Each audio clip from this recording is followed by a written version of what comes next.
5 tonight, state lawmakers will be demanding answers tomorrow about Legionnaire's disease at the Veterans Home that has resulted in 13 deaths since 2015. Now, it comes as Governor Bruce Rauner is wrapping up a nearly week-long stay in that home, a visit that some critics have called a gimmick. Eyewitness News political reporter Craig Wall here now with the story. Craig.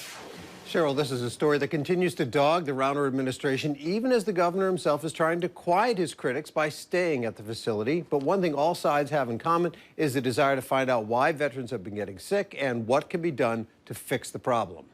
At the Quincy Veterans Home, the problem of Legionnaire's disease is still a concern, and the Rauner administration has made it clear that they have followed all the recommendations by the Centers for Disease Control since the first outbreak occurred more than 2 years ago.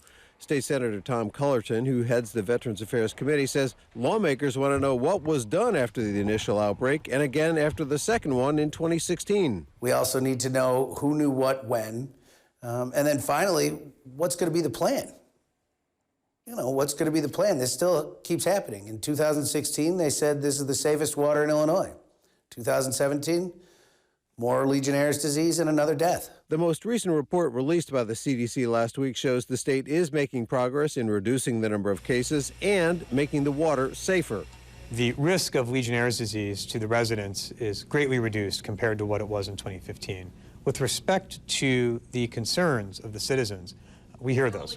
Senator Tammy Duckworth headed up the Veterans Administration under Governor Quinn. During an unrelated stop at a near-North health center for low-income patients, she called Governor Rauner's stay at the Quincy Veterans Home a gimmick and criticized how the situation is being handled. I think our veterans deserve nothing but the absolute best, and they're not getting that at this time.